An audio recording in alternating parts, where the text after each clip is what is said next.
Welcome to USA Hockey's Officiating Zoomcast, episode number 7. We are back after our summer break, and we are going to be talking this evening on the two official system. My name is Scott Zelkin. I am the manager of the Junior Officiating Development Program for USA Hockey, and I'll be your host this evening, along with two experts in the two official system, Jack Young and Russ Eidenberger. We're going to wait 1 minute here as I see a few more people are just joining the program, and we'll get going.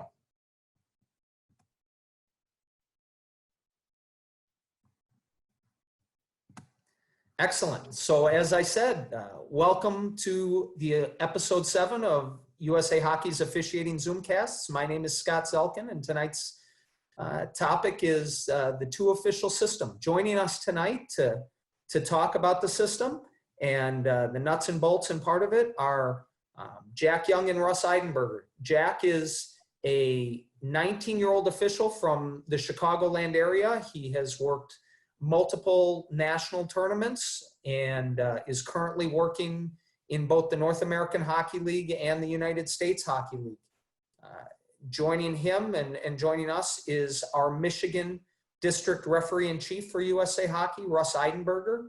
In addition to his volunteer role as the Referee-in-Chief for Michigan, Russ is also an active official, and aside from working across the spectrum of youth hockey in the state of Michigan, Russ is also a linesman, a longtime collegiate linesman, and worked in the Western Collegiate Hockey Association, NCAA Division I, this past season. So I want to welcome everybody, and as we've done in the past, I want to acknowledge we have two groups of officials or two groups of viewers here with us this evening. We have one group that is watching live on Zoom in the webinar, and you are that group. You're welcome to ask questions through the Q&A or the chat function on your screen at the bottom. And additionally, we have another group of viewers watching us on YouTube Live. So welcome, and we'll get going. Jack is a relatively, I guess, younger official. Tell us a little bit about yourself, how long you've been officiating, you know, how much youth hockey you've worked over the last few seasons, and you know, just tell us a little bit about yourself. This will be my 6th year officiating, I believe. Yeah, 6. I started doing Squirt House or Sunday mornings at 8 a.m. Took any game I could.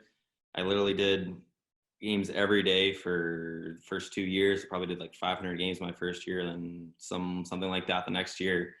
I just loved being on the ice and skating and becoming an official and learning how to put nuts and bolts of being an official. Yeah, and safe to say, you know, you spent a lot of time working in the two official system. Yeah, for sure. My first probably 3 years, I only did the two official system. So. And Russ, how about yourself? You know, a lot of time spent working at the youth levels in this system.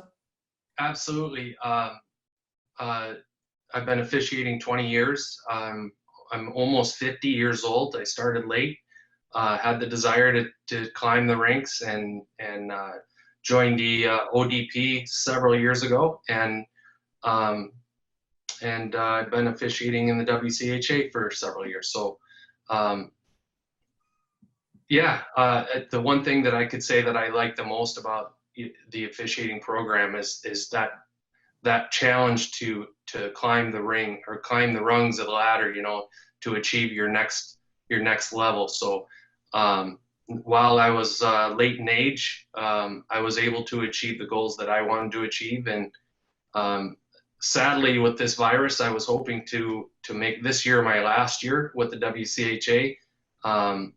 But I don't know what's going to happen. So hopefully we get to play and I get to finish off my college season and let some young guy like Jack take my spot. And although I think Jack's a referee, I'm a linesman. So that would be fantastic to see a young person jump in, and I'm sure they would do a much better job than I am at 50 years old. So.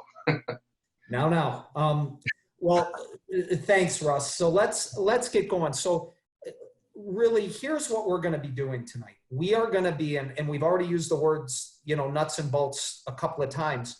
This is a nuts and bolts Zoomcast. We are going to be talking fundamentals, positioning, really the basics, but like any house or any good structure or any good system or anything, if you don't have a good foundation and good, you know, good fundamentals and a good base, you can't climb those ladders. You can't achieve the higher levels. And so that's really what it's for. I know we've got a ton of young or newer officials watching tonight, and ultimately, whether you're a brand new official or in your first or second year, or you've been doing it for 20 years, being able to master this system is really important. So like we do with all of our Zoomcasts, we're going to start off with a poll.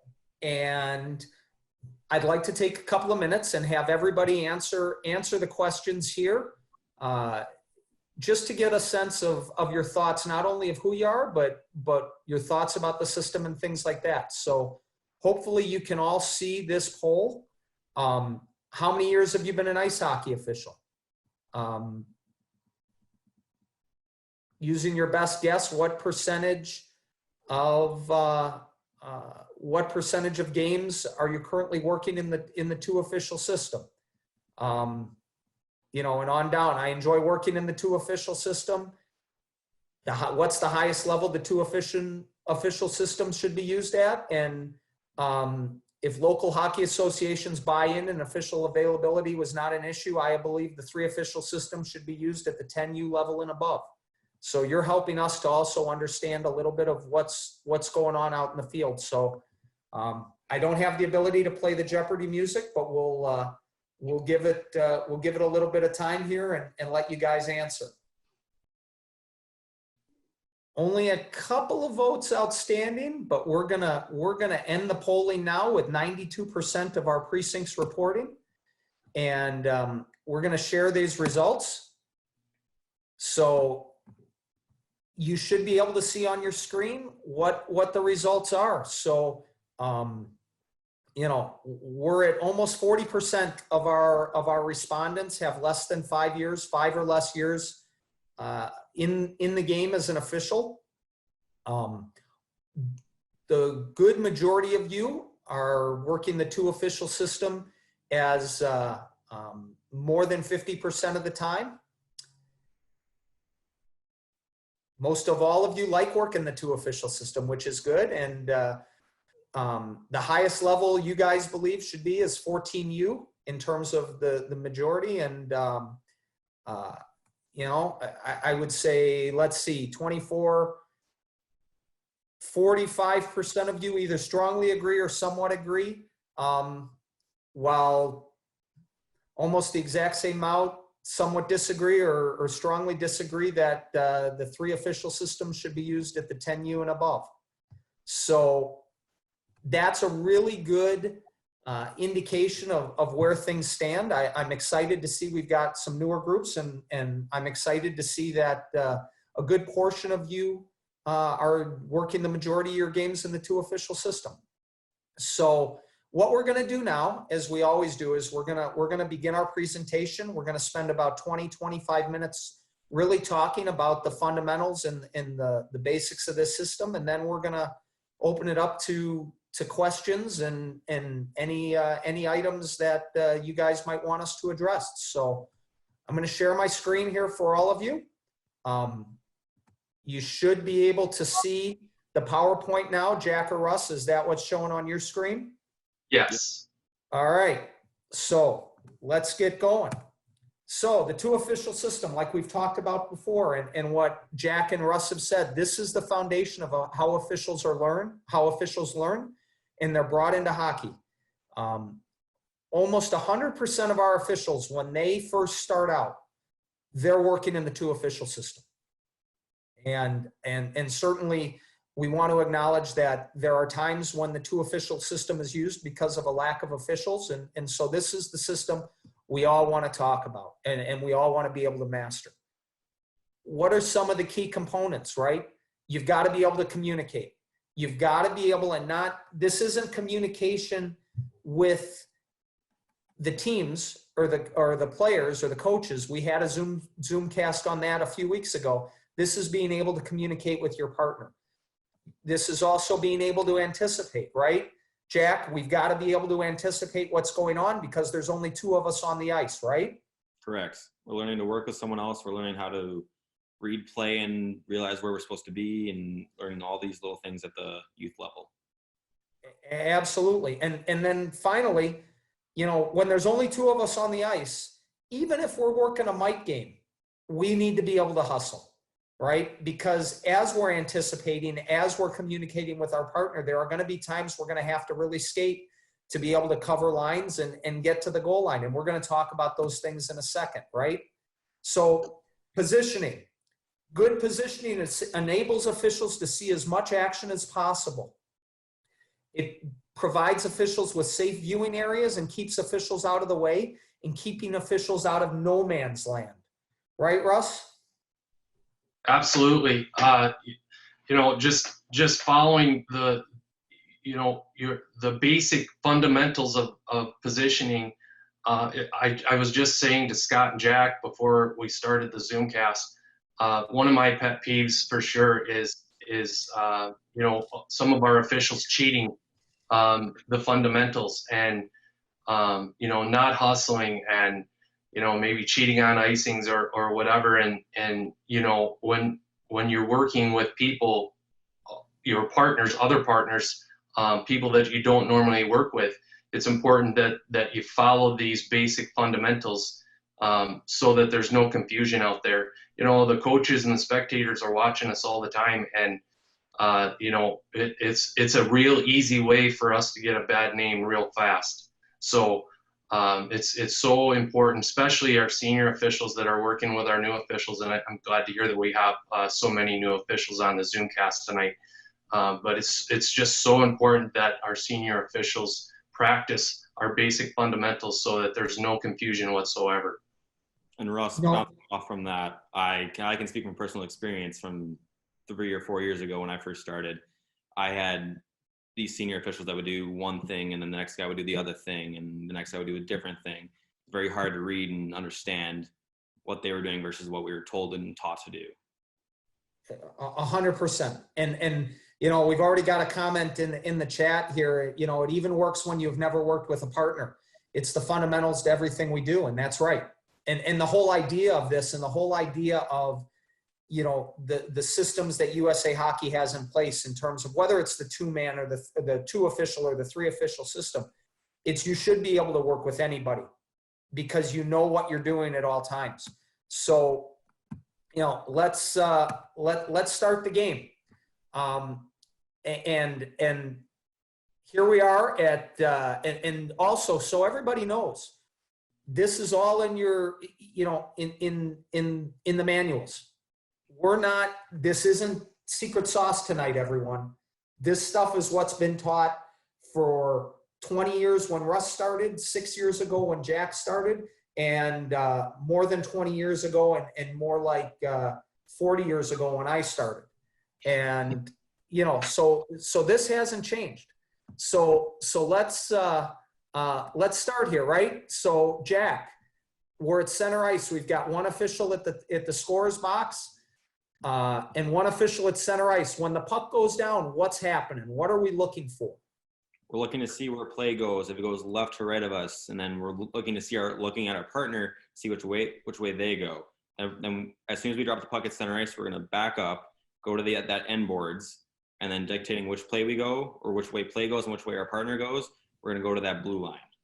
Right. So the referee, the official dropping the puck at center ice, he's going to safely exit the circle.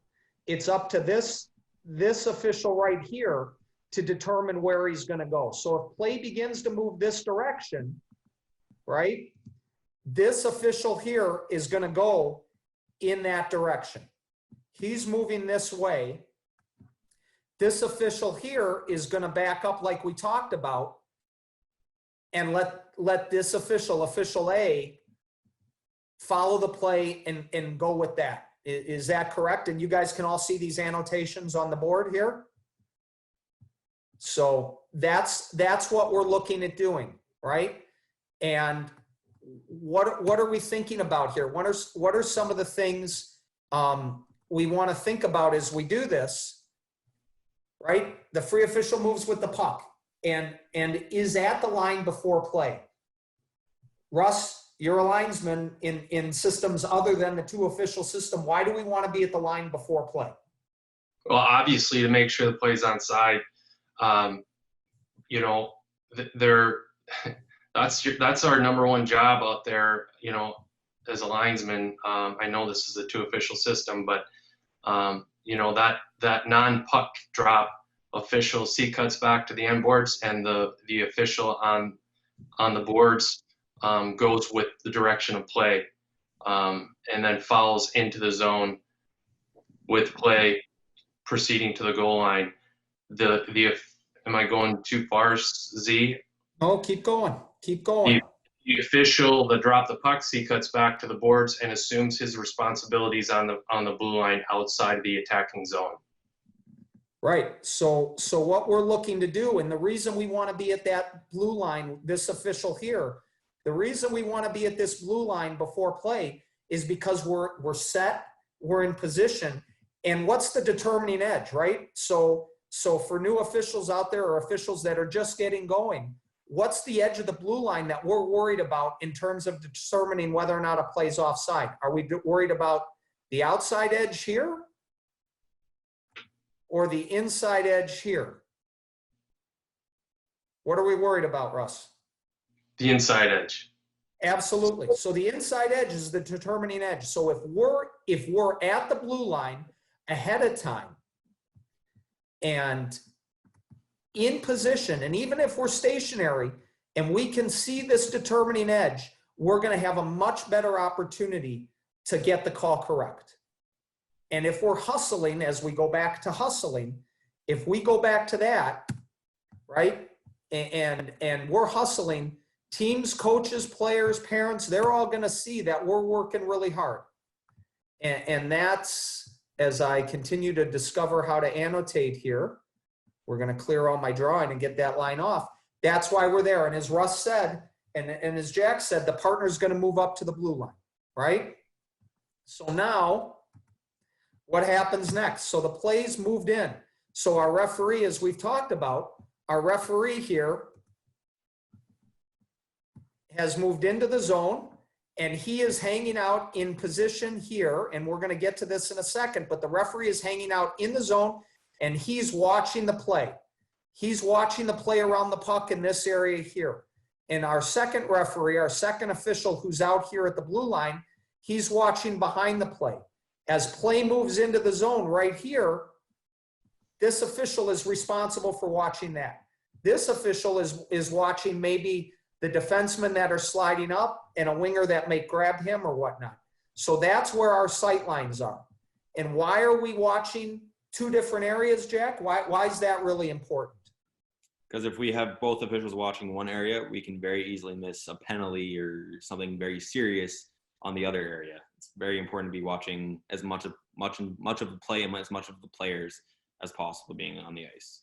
For sure. And that's really what's important here, right? Okay, so now, and for those of you wondering what we're going to do while the play's cycling around in the zone, we're going to come back to that. But now let's take our play outside of the zone. Let's take our play, and now play has moved outside the zone, or play is leaving the zone, right? What are we doing? The back official is moving to his line backwards. He's making the call at the blue line like we talked about, and now he's moving into the other zone. And the back official is moving out. Okay, so let's talk about this. These two stars here are defensemen. And our officials, we have one referee out here. I'm using bigger markers now. I'm up in my game a little bit. Our other referee, remember him, he was down here. Jack, when we talk about the play leaving the zone, what are some cues as an official? Because we talked about at the beginning, we talked about anticipation. What are some of the cues at the beginning that we're going to want to worry about to determine whether or not the play is actually going to leave the zone? Reading those two top defensemen. So if they start backing up and leaving the zone, you should be able to realize and anticipate that that puck is going to leave that zone and play is going to transition either into the neutral zone or in the opposite attacking zone. And you Right. should- So is it safe to say that if a team is down here and they're starting to go up the ice and these defensemen start to peel away and go this way, right? I think it's safe that it's okay to leave the zone, right? Or leave your blue line as the neutral zone referee. That's probably a safe guess, right? Or a safe bet. For sure. Good anticipation. Yes. Okay, so now let's take out my eraser. All right. So when the play's moved up the ice and this referee is moving up here and he wants to get at this blue line before the play. We already talked about that, right, Russ? What is this referee doing? He's trailing the play and watching the players from the backside of the play. One thing I wanted to add with as far as the front official, when that play crosses the line, we want to make sure that we're inside the zone to make that penalty call, or excuse me, to make that blue line call. And that official continue on into the zone with the play, and the trailing official then will resume the responsibilities of the blue line, watching the players in the back of the play, kind of switching roles that we had on the opposite end of the ice. 100%. And when this referee, when this official down here is leaving the zone, is he going to want to just kind of cruise up the ice, or is he going to want to hustle? We're always going to want to hustle. I mean, you know, everything we've talked about so far tonight reminds me of credibility. You know, I mean, these are all things that we gain credibility with, and anytime that we show, you know, that we're lazy or not making an effort, you know, so far everything that we've discussed tonight just reminds me of how easy it is to get credibility by, you know, from the coaches and the spectators that are watching, and you know, like we always say, you never know who's in the stands, right? So, yeah. No, for sure. And you know, and then the other thing, right? You know, so we talk about communication and we talk about anticipation. This official has to anticipate what play when it's leaving the zone. And when he's anticipated it, this official visually is communicating and knows that this official's leaving. So he has to hustle up the ice, because what happens if these defensemen peel back, but now all of a sudden they pinch, or, you know, I'm playing on the team breaking out and I make a really bad pass, which is liable to happen, and it gets picked off and the play reverses, right? I mean, Jack, we've got to be hustling up here, because why? What happens if that play reverses? Because we'd have an open line and no one would know, neither official on the ice would know whether it's onside or offside. So you need to hustle up that blue line. If play's transitioning up out of play, but it reverses quick, you need to be at that blue line to make that call, determining whether it was on or offsides. Right, because if we've got, I'm going to use my fancy eraser here, right? If now all of a sudden we've got one referee up here because he's working really hard to get to the line, and the play reverses back and comes back this way, and referee down here is, for all of you older viewers in the audience, as they said in Bull Durham, is lollygagging up the ice. And now the play comes back and crosses the blue line, and we've got one official here and one official here. We just talked about the determining edge being in here, the inside. Is there anybody that can do anything other than really guess if two players cross that line close? We don't know. And you know, we don't ever really want to guess, and that's why hustle is so important in situations like this. So there's nothing worse than having a bare line and having a goal scored in that situation.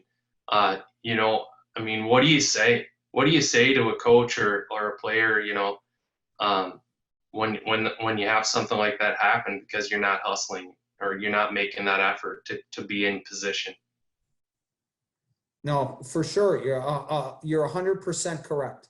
And I think, you know, there's a couple of questions, and I want to jump on these real quick right now, because I think they're good for for some of, what we're talking about. So one of the questions is, and I'm going to share my screen again here real quick.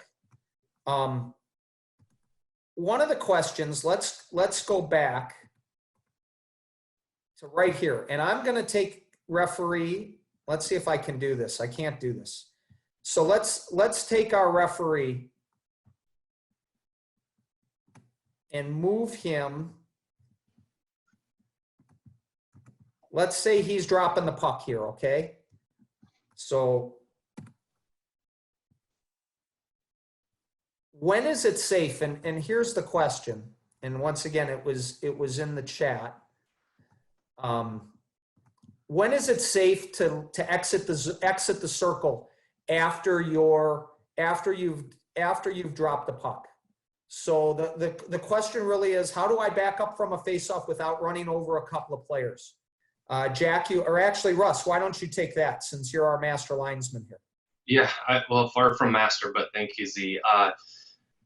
So you want to let play develop. You want to, as soon as you drop the puck, just pause for a second and let the play develop, and see what's going to happen. And then obviously, take a quick look around and make sure you can safely, evacuate that position. Right. So we're not, it's not speed, it's safety. It's okay. It's okay to stand there at the dot for a second while play develops. If the puck goes between your feet and the play is battling going on behind you, right? And so you're here dropping the puck and the play is over here. You don't need to hustle and go straight back through these players. You don't need to go like that or go like this, right? You can be patient, wait for the play to develop, because eventually if the puck's here, it's going to go someplace else. And your partner, who is aware and knows that you may be in trouble, is going to be able to take a little bit more of a wider angle of view to watch what's going on until you've been able to, as an official, to safely return to your position. Right, Jack? Yeah, there's no rush when you're dropping a puck. Like, first off, having a good stance and having a good squat and balance, so you know that if players do come up on your butt, that you're not going to get taken out. But as soon as you drop the puck, take a look over your shoulder, see if anyone's there. If no one's there and there's no puck there, then you can safely exit the face-off. For sure. And then another really good question. Where does an official go if the play is coming right at him? So let's talk about the end zone or the neutral zone right now. So as we've talked about, let's put our officials on the ice, okay? So now, as we do this, the play is coming up the ice, and let's say the play is coming up the wall this way, and our official is skating backwards towards his line. Do we ever want to go out into the neutral zone like this and let play go behind us? No, we're entering no man's land. Correct. And we're going to get to no man's land in a bit, but we don't ever want to do that. So what do we want to do? We want to let the play keep pushing us down. And ultimately, if we remember how our positioning is, and if this play ends up, like, here's where our position is if the play's cycling around the neutral in the end zone, right? So if that's where our play is here, the positioning is this. So it's okay if play pushes us all the way down into this corner here. That's okay, because ultimately now we're in the position where we need to be, right? So it's all right. The thing we don't ever want to do is end up out here in no man's land. So that's where we want to go in that situation. So now I'm going to come back to that, and we'll talk about end zone positioning in a second if the play comes at us. So, and we're going to come back to that. But now let's say play is in the neutral zone, and it's just hanging out in the neutral zone, and they're beating the puck back and forth. Okay? Where do we want to be? Right? We want to have both officials on a diagonal. So they're they're on a diagonal apart across from each other. And as it said in the wording, Jack, where do we want them standing? What part of which zone do we want them standing in? On the determining edge side. So basically inside the attacking zone of each end. So you can see that line on the determining edge. If that puck ends up going into your zone, you can determine whether it's onside or offsides. Absolutely. So, and this is a part where we always want you hustling, but it's also okay to be a little bit patient. If the play looks like, so if play's kind of hanging out in here somewhere, and now all of a sudden it looks like it might be going in, does this referee want to immediately hightail it into the end zone, or does he want to hang out until the play crosses the line? What are we looking for, Russ? He wants to hang out and make a good call on the blue line and stay with that determining edge. And then when play enters the zone, you know, hustle into that end zone and get to the goal line. Absolutely. So now let's say play turns, and now we're hanging out here, but now it's coming down the wall, or it looks like it's coming at our partner here, right? Now we're back to communication and awareness and hustle. So what is this? What's this referee going to do now, Jack? He'll end up getting pushed into the zone.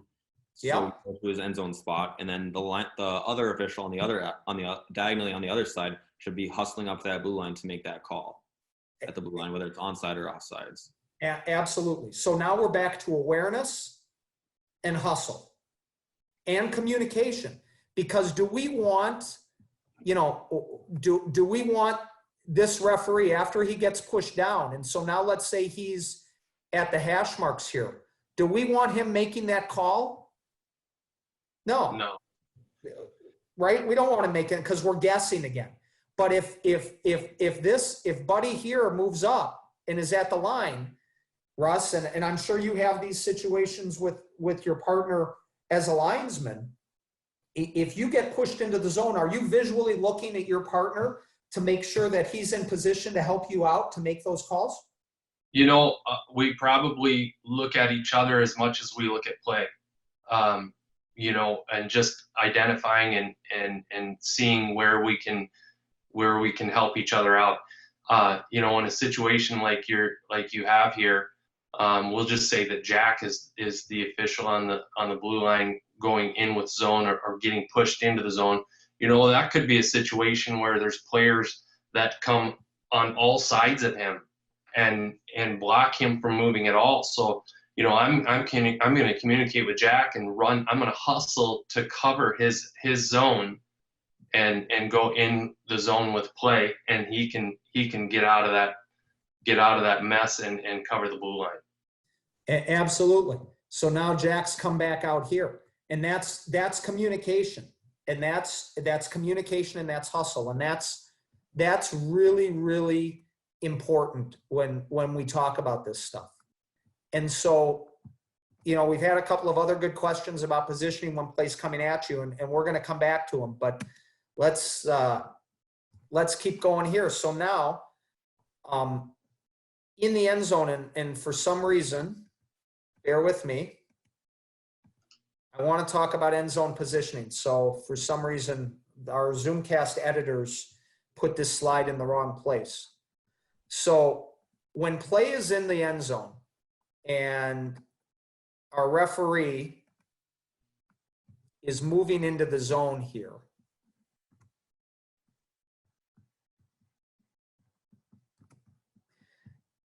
we have this thing called the golden triangle. And this is the area, this golden area in here, this is the area the referee in the end zone is going to want to work almost all the time. Right? And here comes our disclaimer that we say this to our high-level officials working for us, and we say this to our beginning officials. What you see if you turn on the NHL network right now, or NBC Sports, or whatever you may watch to watch your NHL hockey, what you see them doing is not what you should be doing. Those are the best in the world. They get paid a lot of money to do that. And ultimately, the end zone positioning that we want our officials to do in USA Hockey in the two-man system, or two-official system, I apologize, is meant not only to give you the best position to see the most of the play, but it's also designed to keep you safe. And we're going to talk about no man's land in a little bit here. But ultimately, you know, we want you in this yellow area. This is the golden triangle. If you were describing the golden triangle, Jack, how would you describe it? And what would you be saying to our audience right now? I would say it's a savior, or it's a savior, and it's very flexible. So if it plays on the other side, opposite of where you're standing, you should be at the top or the bottom right corner of that golden triangle. And then if it starts coming at you, you can back up to that end wall. And then if it starts pushing you up the boards and go to the top of the golden triangle, and then as soon as it goes back, you can go back down, back forward. It's very flexible, and gives you the optimal positioning and for sight lines and seeing penalties and seeing the play as a whole. Right. So as a referee in the corner, when you get to the corner, you have the ability to be working in all of these areas, up and down throughout in here. You don't want to be back here. You don't want to be out here with a stick looking for a pass. But if you're in any of these areas here, you've got the ability to have the best sight lines possible to make the calls you need to make. The only time, you know, you might want to get closer to the net is if there's a big scramble so you can see the puck. And then it's okay to get closer in here. But that's really the only time. Otherwise, you really shouldn't be any closer than a line that's even with the dots. And if you're in this area, so as play is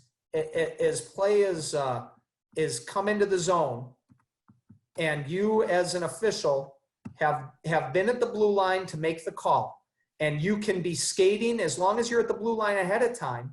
If you're flowing in and you cross the line and you're here and now play takes off and now you're moving into the zone, when play comes into the zone, you want to end up in the golden triangle. Now, if play is on your side of the ice, right? Plays on your side of the ice and the play's coming this way, you as a referee are not going this way, right? What happens when you do that? Interfere with play. That's right. And we get hurt. So it's okay, as Jack said, it's okay to hold out up here, right, Jack? If the play comes into the corner like this? You don't want to put yourself in a spot to get hurt or get hit with a puck or interfere with play at all. Absolutely. So now what happens, though, if play is coming into this way, into this corner, or it's coming towards the net, then it's okay to come in and get to this position down here, right? And why are we doing that once again? It's for the optimal sight lines and seeing play and seeing potential goal, penalties, all the above. Absolutely. And that's really what we're looking for. Okay. So once again, as this referee moves in, his partner out here in the neutral zone, and he's got his back to the play, so it's a really poor drawing. But he's out at the blue line in the neutral zone, watching away from the puck and watching the trailing play. So now let's talk. We're going to go a little bit out of order again, but let's talk about positioning no man's land. Places you should never be on the ice. Okay? Everywhere in this blue area, right? You don't want to be anywhere in here. Why do we call this area no man's land, Russ? Well, that's the primary area where play is happening, and in like you said, Z, the number one reason is for safety. I said interfere with play, but absolutely the number one reason is for safety. If you see, and you will see, officials go behind the net in higher levels of hockey, and we do not want officials going behind the net. And the number one reason is there's a puck shooter that throws a puck at the net and misses the net and hits our official in the head or whatever, and then there's an injury. So we talk about interfering with play, but the number one reason definitely is safety. Absolutely. And that's That's really important. I know, Jack, anything you want to add about no man's land or whatnot? It's just stay out there for safety. You can very easily get interfered with play if you do end up going into no man's land, and you can most likely get hurt too as well. So just stay out in the guidelines that we're supposed to be in our proper position, and you should be good to go. Right, but now it's okay, right? It's okay. You can work the area that's not in here, right? So is it okay to be out here? Yes, absolutely. And give me a situation, you know, and so what we'll see a lot of times, especially with younger or new officials, is they all stay right along this wall. They all stay right along this wall. And I get it. And sometimes it's, you know, you want to be safe. You want to, you know, hockey doesn't have an out of bounds, but sometimes we want to be as close to out of bounds as possible so we don't get hurt. But when's it okay to get off the wall and be out in a place like this? So sometimes I think we, you know, when we're new officials, we feel like that the boards are a safety, a security for us. And honestly, they're quite the opposite. If you have play on the opposite side of the rink, you want to be right on in line with those face-off dots so that you can get the best view of the play. And also it allows you an opportunity to move. If you have to move one way or another, you know, you have space to do so. If you're on the boards, you know, say you're covering your line and you're flat backing on the boards, you don't have the flexibility to move or the options, you know, of areas that you can move. So, you know, it's a number of reasons really why you want to use that space, you know, for those reasons. Yep. And Jack, anything you want to add about, you know, being able to move around out there a little bit? Just piggybacking off of what Russ said, it's good to stay outside or stay out off the boards, because if you do end up staying on the boards and flag backing, you can get hit with a puck easily, or a hard rim around that's going up the boards. Staying off that wall can help you avoid getting interfering with play. Yeah. And you know, and that's not letting play go behind us. That's not what we mean. We don't want players behind us on the ice rink, so we're turning our back to center ice. Once again, something you're going to see in the NHL, not something we want USA hockey officials doing at any level.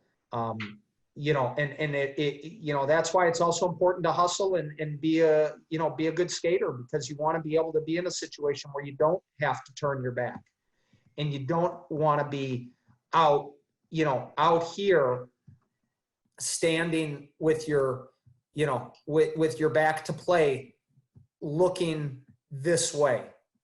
We don't want to be doing that. But when the opportunity arises, get off the wall. It's sometimes the middle, you know, out in here is a much safer place to be. So, you know, ultimately that's no man's land. And it's an area that it's really important we don't want to be in. We really don't ever want to be behind the net. A lot of bad things can happen to us, both safety-wise and you know, we don't have a good look at a lot of things when we're standing right behind the net. So I'm going to move backwards here a little bit, because I want to talk a little bit about what are we doing at stoppages of play. Okay. So, well, first off, we've talked a little bit about face-offs at center ice. For neutral zone face-offs, they're essentially the same thing, right, Jack? We're doing the same thing. When we drop the puck, when the official dropping the puck here, when he's dropping the puck, right, who's going to be responsible for calling this line here? The partner opposite you, and he should be located inside that blue line again to realize whether on the determining edge to determine whether it was onside or offside. So he should not be on the blue line, or even with his partner across the ice on that other dot. He should be inside on the determining edge to determine whether it was on or offsides. Right. And once again, the minute the face-off goes, if the play takes off this way, Russ, even though this official is ready to call this line, if the play immediately goes this way, who's going up to this line to cover it? So if Jack's dropping the puck and I'm on the far side, I'm going with play. Absolutely. So that's exactly where I'm trying to get at here is, you know, ultimately this official right here, he in a lot of cases is going to make, if the play goes one direction or the other quickly, he's the one that's going to be going with the play. And that's where the communication, anticipation, awareness, and hustle between partners is really important. This official is going to read and react, and this official is going to react off of what his or her partner does. So the official dropping the puck, their number one concern is exiting the dot safely, as we talked about earlier, and going to wherever his or her partner doesn't go, and making sure that eventually we have, you know, we have that angle and the offset to where our partners are, when play takes off, our partners are going to be on an angle, a diagonal across from each other. Okay. So then let's, I'm going to unshare my screen for these last couple of topics. Let's talk about stoppages of play. Stoppages of play across the board. In general, if I'm in the end zone and I've blown the whistle because the goalie freezes the puck, what am I going to do, Jack? Where am I going? You're going to the spot where the faceoff is going to be located. You're not going to be picking the puck like most people do. You're supposed to be going, you should be going to where the faceoff location is going to be. Right. And Russ, if I've gone to the dot because I've blown the whistle, what are you doing? I'm shagging the puck for my partner. And you're going to go pick up the puck and hand it off to your partner, right? And we're going to do it with a little bit of effort. And as somebody mentioned in the chats, we're going to do it with controlled hustle. We're not going to come flying in, but we're going to be hustling. Now, most importantly, and what we should have said right off the bat, what's the first thing we're worried about? And Ray Burdoff just mentioned it, but what's the first thing we're worried about, even more so than going to the dot and shagging the puck? What are we worried about? The old saying, players, players, players, puck. That's right. You know, the first thing we're worried about is altercations. The first thing we're worried about is the puck is the last thing we're going to be worried about, right? Now, Jack's an outstanding referee and none of his games go off the rails. But when I was a referee, my games were always going off the rails. So the puck was always the last thing we were worried about because the games were crazy. So players, was it 3 players or 4, Russ? I think it's 3, Z. I think it's 3. So players, then puck. You got to keep the tempo, you know? Yeah, for sure. And you know what? When we're getting the puck and we're handing it off, and even if it's an offsides or a goalie freezing the puck, what are we going to do taking the opportunity when we're handing the puck off? That's a good opportunity to talk a little bit, right, Jack? Yeah, you can talk about the play. You can talk about something that happened quick before or didn't see what your partner thinks and what you thought and compare as you have that quick handoff. Right. Russ? Absolutely. 30 seconds to go on that penalty. Let's not forget about that. Hustle. Yeah, absolutely. Yeah. You know, that's just more communication, you know, or I'm looking at even if you do the handoff and you get in position, you know, you hustle around the net and stop and you're ready for the puck drop and there's 30 seconds left, like you said in the penalty, you know, hey, Jack, we got 30 seconds left, right? We got 30 seconds. You know, we're always talking like that, no matter what the situation is, so that we're both, you know, staying focused and in tune with what's going on out there.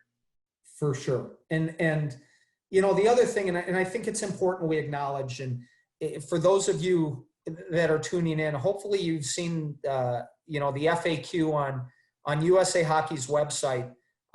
If you go under the officials tab, there's a frequently asked questions document that deals with our current situation involving COVID and the coronavirus, and some questions and some recommendations that have been put forth as we've consulted with our medical experts and our chief doctors in terms of some best practices for officials. And, you know, we want officials to be safe. We want officials to, you know, to get back on the ice, because hockey is back in a lot of areas of the country. Jack's right now actually working in Iowa, working some games. You know, there's a lot of places where hockey's being played, and, you know, we still want you following procedures. And, you know, you may say, well, I don't want to handle the puck. I don't want to touch the puck. Should I be wearing gloves on the ice? Our recommendations are that officials don't wear rubber gloves right now, because it can give you a false sense of security. Rather, you know, the reality is, for all of our officials, we would recommend that you keep some hand sanitizer, whether it's in your pocket or at the penalty box, and practice good hygiene. So if you've, you know, you don't want to be touching your face when you're on the ice, and, you know, maybe you've had a few handoffs of the puck, and it's important to be able to communicate, but, you know, take a second, go over to the box and you know, use some hand sanitizer. We want you to be safe, but we also want you following USA Hockey procedures. And certainly, you know, Russ, you mentioned earlier, you've seen officials with two pucks, right? The old puck in the pocket. Right. So anything you want to add about that? I'm sure Jack has never done stuff like that, but I'll admit I've seen it too. And, you know, we don't want that. Why don't we want that? Well, just a couple of things, you know, just to kind of reiterate what I spoke about, you know, in the beginning of the Zoomcast. You know, as a RIC, we take a ton of complaints and so on and so forth, and obviously we want to support our officials first, right? But there's two sides to that. So we need our officials doing these procedures, you know, conducting these basic fundamentals like we're showing you today. You know, and so when we have two officials on the ice, or excuse me, when we have officials on the ice that are cheating the system, carrying two pucks, one puck in the pocket, so they don't have to skate down an icing, you know, we're going to get complaints. You know, we're the ones getting paid out there. We're the professionals, we're the game managers, and it's important that we take care of our job and we follow the basic fundamentals to the best of our ability. It looks terrible. And, you know, and if you're working with a younger official and you're doing something like that, you're really not doing that young official any favors by any means. So, you know, guys and gals, just do the best you can to follow the basic fundamentals so that those complaints, when they come in, you know, we can support our officials with confidence. And you know, it looks terrible.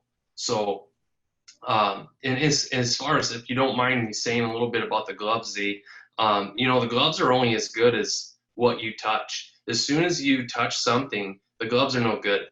At one time, you know, all of a sudden you're wearing gloves, but they're not helping you. They're potentially hurting you. So, you know, like Z said, I think it's important that we, and unfortunately, have to think about these things in these times, but you know, to protect ourselves out there and to be safe and you know, and to get back on the ice, you know, we have to have these things in the back of our minds and do our part to keep everyone safe out there.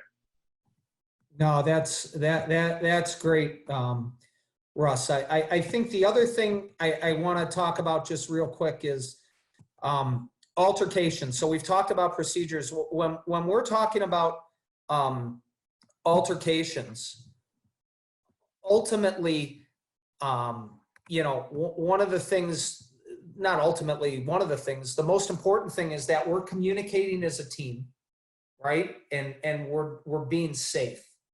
If players start, you know, doing things where we're the only two officials on the ice and we need to get involved, we want to communicate and do it together. I think, Jack, you know, if you look back on some of your experiences working hockey in the two official system, when we talk about altercations, what are some of the advice you'd give to our viewers tonight?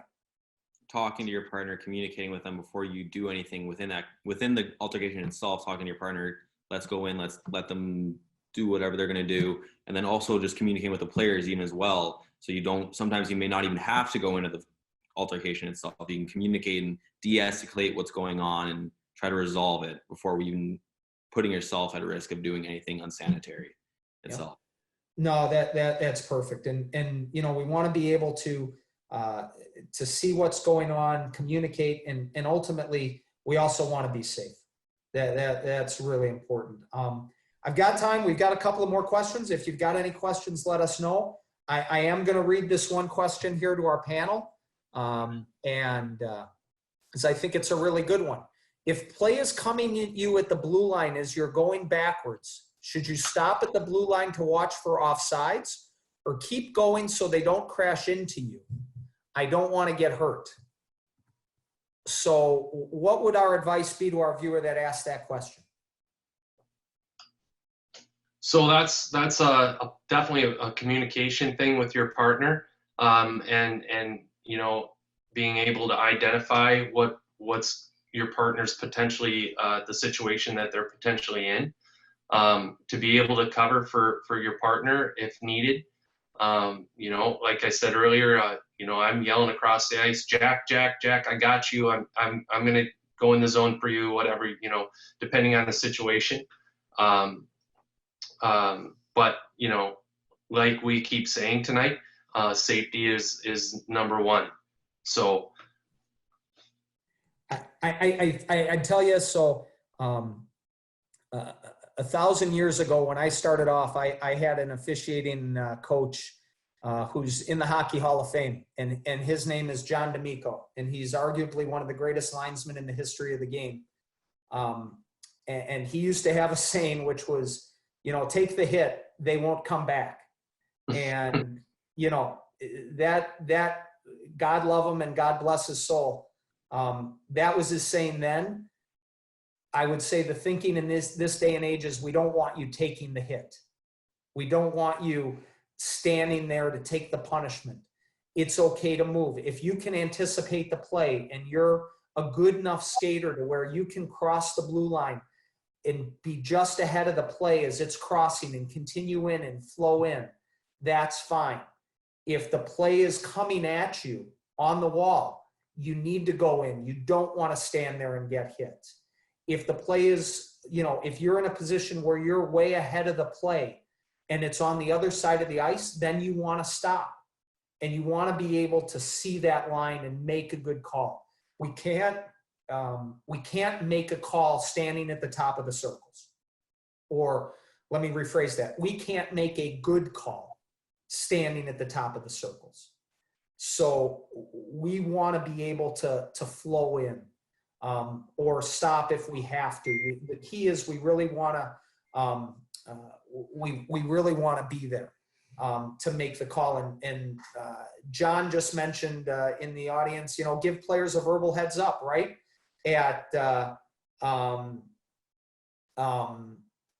You know, give the players a heads up that you're there, right, Jack? Even at squirt levels or mite levels or peewee levels, right? If you let them know you're there, they may react, correct? Yeah, squirt levels and peewee levels where most kids have their heads down, you start yelling, hey, I'm right here, I'm right here, I'm right behind you, or I'm right in front of you. They might pick their head up and realize you're there, and they won't shoot the puck at you and you won't get hit. Or they might avoid you, even better. For sure. And that's, you know, that's really important. Carol asks, what if the players are splitting you at the blue line? Should you just back in? I'm not sure what you mean, Carol, in terms of splitting, but if you mean there's two players coming up the boards, one's on your left and one's on your right, you know, I think Russ, my advice would be to keep going. Once again, you don't want to take that hit. Keep moving in, and Jack is your partner at the far side. He's going to be skating really hard up the ice to cover for you, correct? yeah, absolutely. And another thing that we've already discussed tonight as well is, you know, use that space between the boards and the face-off dots. You know, you can use that area to avoid contact, and you know that never stops, that never ends. And you know, we understand we want to make a good call at the blue line, but sometimes you got to make that call and have the ability to transition to stay out of the way of the play and keep yourself safe, right? So you know, but if you're on the boards, your options are pretty small, right? You really only have one way to go. if you're stuck on the board. So use the space. Well, that's great. As we come on 9 o'clock in the East and 8 o'clock here in the Midwest, we're going to begin to wrap up. Jack or Russ, any parting comments or any thoughts, Jack? Anything you'd like to offer as we begin to close here? Just take whatever you get in the two official system. It's a great grassroots thing to learn. You're learning how to communicate with different people, different partners, learning proper positioning at blue lines and goal lines and where to be, the golden triangle, positioning, credibility, where you are, and everything else. It's a great grassroots thing to learn and to develop to be promoted to the 3 or 4 official system. Great. Russ, how about yourself? Anything you want to add? Yeah, absolutely. It's the basic foundation of, Jack's working 3 official system and the 4 official system. And really, whether you're a linesman in the 4 official system or a referee in the 4 official system, the basic fundamentals remain the same with everything that we're talking about tonight. So, if you take the time to get this system down, you're that much stronger and that much more able to work on other things that, in the officiating program. So stick with it and do the right thing in the 2-man system. No, that's great. And you know what? We had a real quick question come in here that I think is important, and we'll knock it out super quick, but it says, in the 2 official system, is it true that you will spend the entire game on one half of the ice, i.e. penalty box or bench side? The answer to that is no.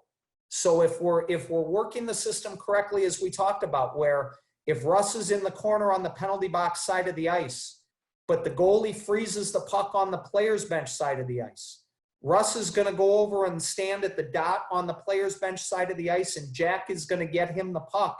And Russ is now going to drop the puck standing on the player's bench side of the ice. So we've immediately switched. And so we're constantly going to be doing that.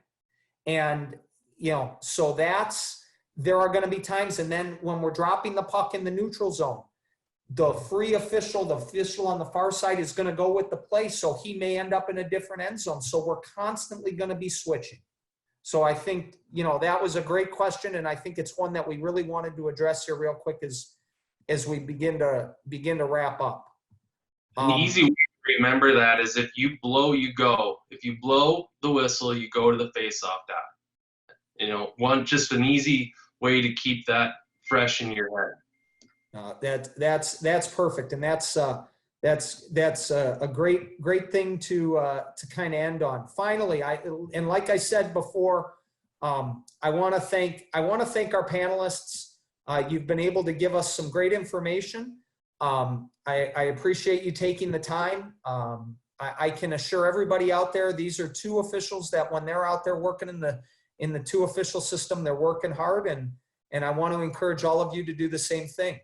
As we look at our upcoming schedule, and we're back, our summer break is over. So every Tuesday night at 8 p.m. Eastern, we're going to be here with Officiating Zoomcasts. Next week, we've got USA Hockey playing rules. For those of you that have registered, and if you haven't registered, I'd encourage you to get your registration in. Hockey's back. Get your tests done, get your modules done. There are both virtual and in-person seminars available depending on where you are in the country. But everybody that's a member of USA Hockey is going to get a notice that we are entering playing rules change season. This is the last year of our rule book, and we're beginning the process to where if you want to submit a playing rules change, now's the time, and you'll be getting that information very soon. So next week, we're going to have a couple of members of our playing rules committee from USA Hockey on to talk about the rule book, answer some playing rules questions, as well as talk about the process that playing rules involve. Then on August 18th, something that USA Hockey introduced last year was the Declaration of Player Safety, fair play and respect. That isn't going anywhere. And we are bringing in a couple of our directors, as well as Kenny Roush, who's the director of youth hockey for USA Hockey. and Matt Leaf, our director of the officiating education program. I'll be back with that one as well to talk about the declaration of player safety, talk about what we're looking for, and hopefully add a little more clarity there. And then on August 25th, we're going to have an episode specifically towards diversity and inclusion within USA Hockey, not only the officiating ranks, but USA Hockey as a whole. So I'd encourage all of you to join us for these. If you can't join us here, if you go to our Zoomcast page on usahockey.com, we do have all of our previous episodes, and these episodes will be up as well. So thanks for your time. Thanks for joining us this evening. We wish you good health and safety, and best of luck on the ice as the hockey season continues. So thanks again, and we'll see you all around the rinks.